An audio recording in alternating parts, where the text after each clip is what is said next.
Well, hello. Today I'm going to show you how to access all the information that you will need to troubleshoot and fix any fault code on any Cummins engine. Now, the first step here obviously is to be able to access what fault codes that you currently have. Now, you can do this for yourself. You'd have to purchase Cummins Insight, which isn't cheap, and then you'd also have to purchase one of these data link adapters. There's a Cummins Inline 7, pretty expensive. The cheaper versions are these Nexic USB Link 1 and 2. Also, in my opinion, too expensive, especially because you can go to pretty much any diesel mechanic shop. And since Cummins is the most popular engine, they're going to have this equipment available. They would have paid for the access for the software, and most of them will print out a list of codes for you for free. When you ask for that list, you should ask for a list of codes that are active and have been active in the last 25 hours.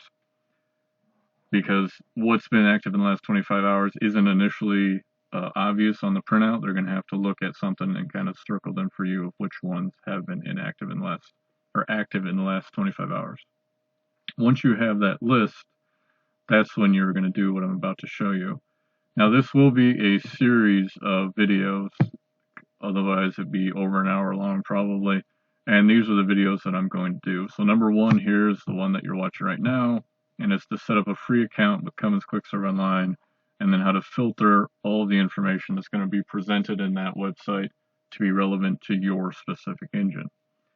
The second video will be analyzing fault codes to see which one is the primary code, because a lot of times there'll be several active codes, and one code will actually be causing the other ones. So you need to identify the code that's actually the problem. And then how to access detailed information on that code. There's a place that you can go that'll just kind of give shop talk about the code, and it has a lot of good information, sometimes even more information than the step-by-step troubleshooting, which is what will be in video number 3. In the fourth one, I'm going to show you how to look up common issues with your engine, because unfortunately there's kind of 3 scenarios that happen with common issues. There's campaigns where it's such a big problem. If you bring your truck in, the dealership or the shop will just say, hey, we've looked it up and we're going to do this for free. The next level down from that is a fault where they know it's an issue, but they're not going to give it to you for free until it fails. So once it fails, they're like, oh, hey, just by the way, this will be covered. But they're not even going to mention it to you if you're not having the issue. And the third one, which I consider even worse, is that, and it's a lot of times the mechanics won't even look up, known issues for the truck or engine that have happened to many, many trucks, but for some reason the manufacturer is just not going to cover it, but they're just putting that information out there for the mechanic saying, hey, we know this happens a lot, so here's kind of a quick fix for you. But it's good for you to know that since it's your truck. Fifth video will be identifying the location of all the sensors. A lot of the issues on these newer engines are always with the sensors, whether it be the sensor itself, the wiring from the sensor to the processor,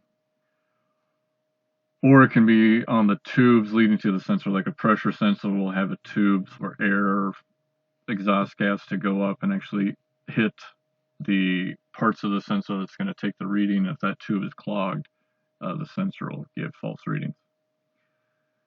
And then a review of the wiring diagram in video 6, obviously very useful when you're troubleshooting sensors. And the 7th one will review of the after treatment exhaust system, and that's mainly because most issues these days are with the exhaust after treatment system. And I'm just going to do a very broad overview, so you'll be at least able to identify the different components for the system, what they do, and the sensors that are on them. The 8th one will be recommended preventative maintenance, just show you how to access that because it's a lot more than just oil changes. And the 9th one will be common faults and fixes that I've seen over the years where people will bring a truck in and it's just like, oh, all I have to do is clean something and it's back on the road. It's something that the owner could have done with a pair of pliers and a little wire brush, and they'd be done in 5 minutes. So back to what this video is about. So setting up the free account with Cummins QUICKSERVE Online. So all you really do is go to Google and type in Cummins QUICKSERVE Online, and then you'll go down to this create a new account. Now that'll bring you to this page, and there's these service plan accounts, and that's what the dealerships are paying for. And there's this limited owners plan, which is free, and that's what I suggest you get. It lets you put in 5 serial numbers of different engines. If you have less than 5 trucks, you're good to go. If you have more than that, just make more accounts. The only thing that doesn't give you access to is being able to put in any serial number you want and then access any information just like a dealership would. So once you do that, you select the limited owners plan, you hit register. I'm not going to go through filling all this out. Obviously, it's kind of common sense. You have to put in a company name. A lot of these are required fields. Just make up a company name. It doesn't matter. And then you create a username, which will be your email.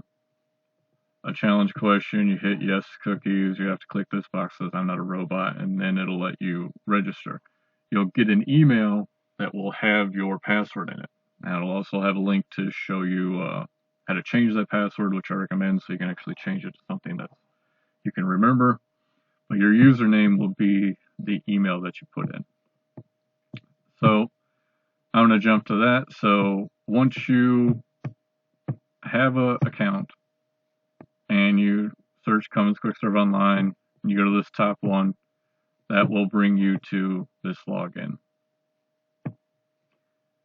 Actually, I think it'll bring you to this first page where you have to click Enter Site. So you hit Enter Site, and then that'll bring you to the login. So this is mine that I've created kind of for this channel, so I can show you guys this because I work for a dealership, so I have a different code that gives me unlimited access.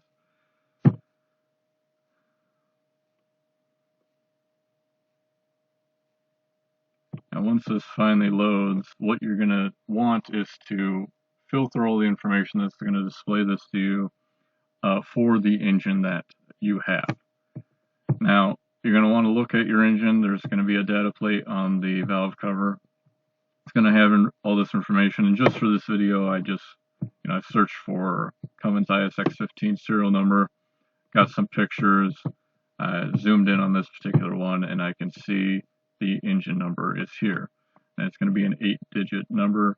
In this case, 796-69376. Now let's see if this is done loading.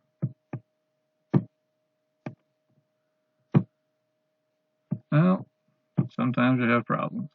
If you have problems logging in, which for some reason I've seen happen with coming inside too much, if you're using Google Chrome like I am, you can go to settings, or if you're using Internet Explorer, which I don't recommend, you can search online how to delete your cookies. So I'm going to go to advanced here, privacy and security, and just clear my browsing data, which will clear the cookies as well. It just sees me jumping around too much, and it's like they think it's fraud or something. So, alright, cookies are cleared. Let's enter the site and see if we can just log in like normal.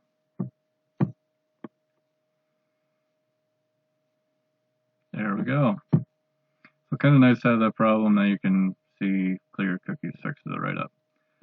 So like I showed you over here, I had this this number 796-69376, and I've already added it. And add the next one, you just click here, click to add engine serial number. Now once that is in there, you'll see a little green words on top of that say, everything has been updated for you. Now when you go to service or parts or any of the information that's going to be displayed now, it is for your engine. So this wiring diagram, it's for your engine. For this fault code, everything here is specifically for yours, so you don't have to worry about, am I looking for something that doesn't apply to me? So that covers the first step of just starting to get access to this, and I'm going to show you how to go through this information in the upcoming videos. See you then.